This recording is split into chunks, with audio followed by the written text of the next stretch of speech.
At last, a possible new break in the mystery of little Madeleine McCann. Be a huge clue in one of the most famous missing child cases in the world. The authorities are naming a possible suspect in the abduction of 3-year-old Madeleine McCann. The Madeleine McCann case. When you lose a child, you can't eat, you can't sleep, and you definitely can't play tennis or go for a jog. It was a warm spring evening in Praia da Luz, a quiet seaside town in southern Portugal. The sun had slipped below the horizon, and the gentle sound of waves carried across the resort. Families were settling in for the night at the Ocean Club, a popular holiday destination for British tourists.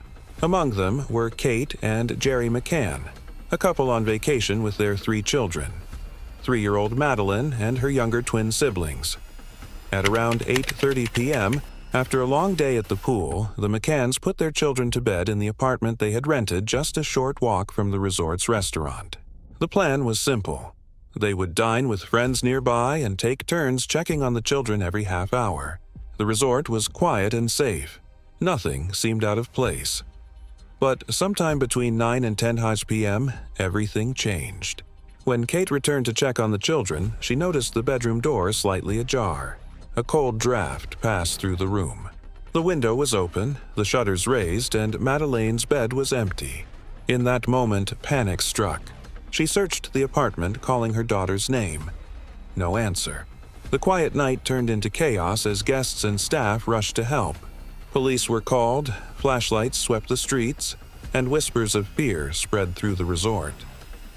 In just a few minutes, a peaceful family holiday became the beginning of one of the most haunting mysteries of our time, the disappearance of Madeleine McCann. The night of May 3, 2007, began like any other at the Ocean Club Resort. The McCanns and their friends, a group of doctors known as the Tapas 7, were enjoying dinner just a short walk away from the apartment. Between laughter and casual conversation, they took turns checking on their sleeping children. Everything seemed routine until the final check changed everything. At 9:05 p.m., Jerry McCann walked back to the apartment and found all 3 children sound asleep. The door was slightly open, but nothing appeared unusual. He returned to dinner, unaware that this would be the last time he saw his daughter.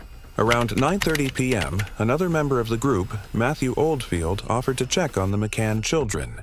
He noticed the bedroom door was open wider than before but heard no noise.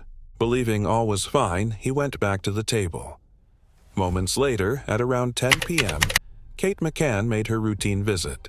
As she stepped inside, she felt the chill of night air moving through the apartment.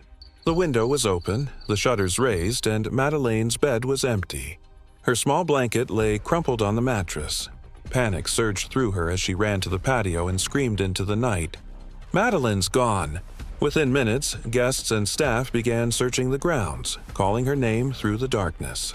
The police were notified, and what began as a family's worst nightmare would soon evolve into one of the most investigated disappearances in modern history. When local police arrived at the Ocean Club, they expected a routine missing child report. But as the minutes passed, it became clear this was no ordinary disappearance.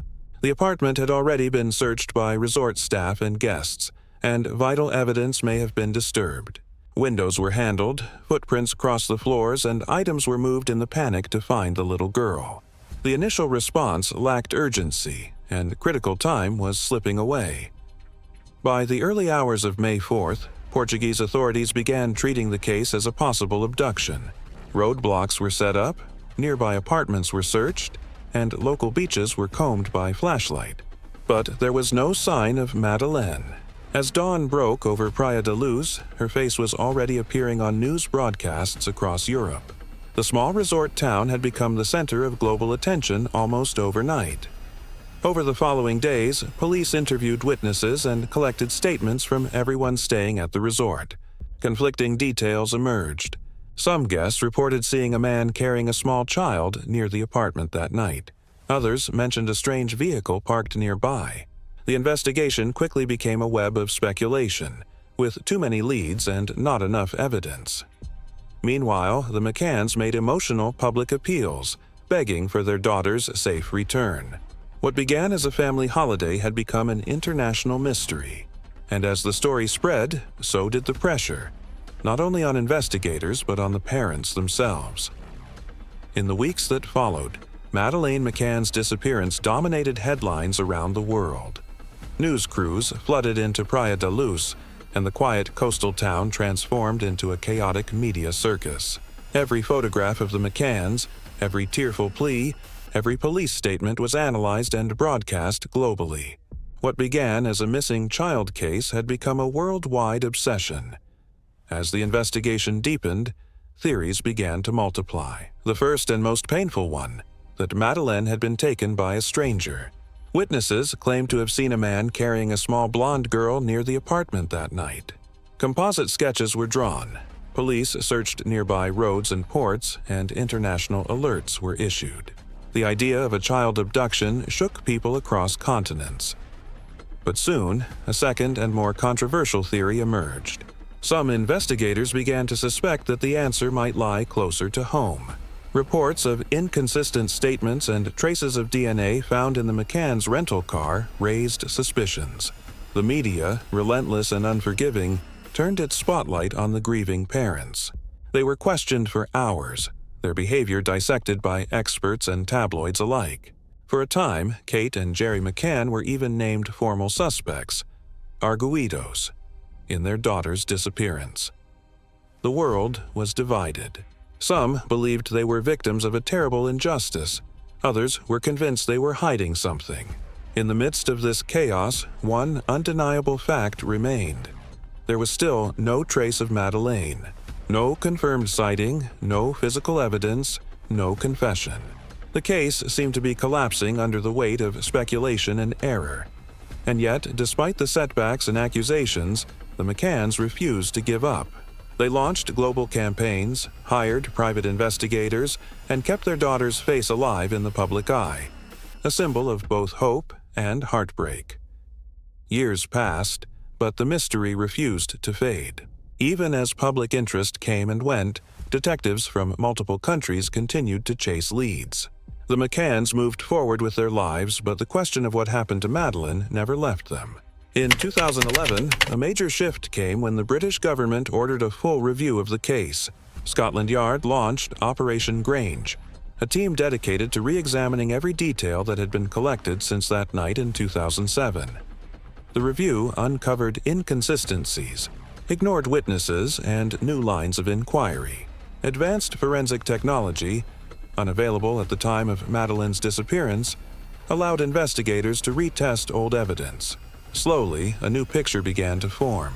Among the hundreds of suspects reviewed, one name stood out. In 2020, German authorities announced they were investigating a convicted sex offender named Christian Brückner. He had lived in the Algarve region around the time of Madeleine's disappearance and was known for violent crimes against women and children.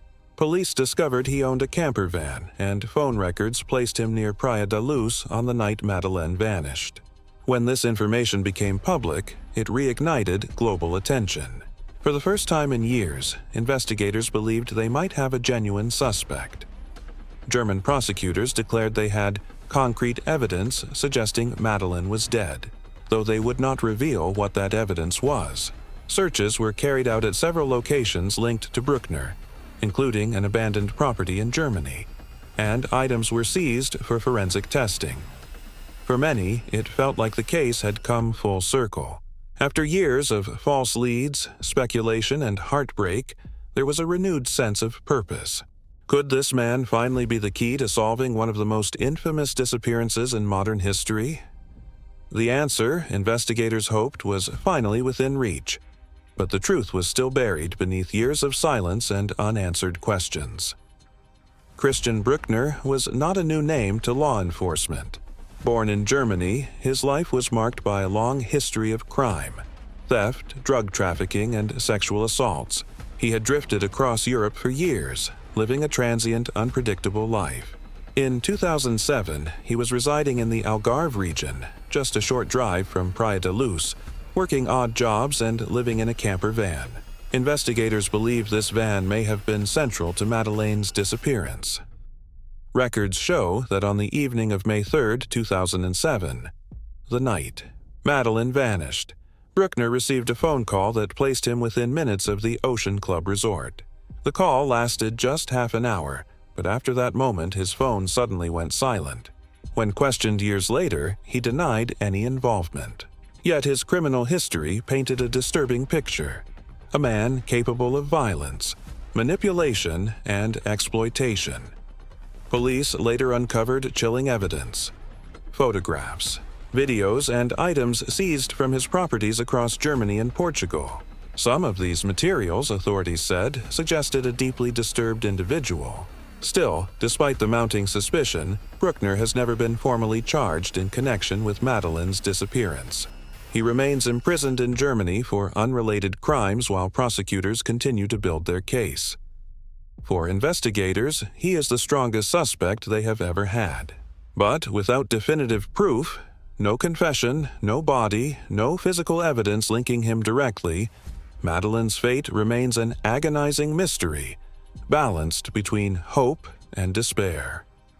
18 years have passed since that night in Praia da Luz, but for Kate and Jerry McCann, time has never truly moved forward. Every birthday, every Christmas, and every news alert about new leads brings back the same unbearable question. Where is Madeleine? Her room at home remains untouched, her toys neatly arranged, her face frozen in photographs that never age. For the McCanns, hope has been both a comfort and a curse. The renewed investigation into Christian Brückner has reignited old wounds and fragile optimism. Each development, a new search site, a new piece of evidence, stirs a flicker of belief that maybe, just maybe, the truth is finally within reach. Yet, with every disappointment, the silence surrounding Madeleine's fate grows louder. The case has transcended borders and decades, becoming one of the most haunting missing person mysteries in modern history. But beyond the theories and suspects lies a story of unimaginable loss, a family forever caught in the shadow of what might have been. The disappearance of Madeleine McCann changed the way the world views safety, trust, and the limits of investigation. Her name has become a symbol, not just of tragedy, but of endurance and the endless pursuit of truth. As the investigation continues and new evidence is analyzed, one question remains suspended in the air. After all these years, could this finally be the moment when the mystery of Madeleine McCann is solved?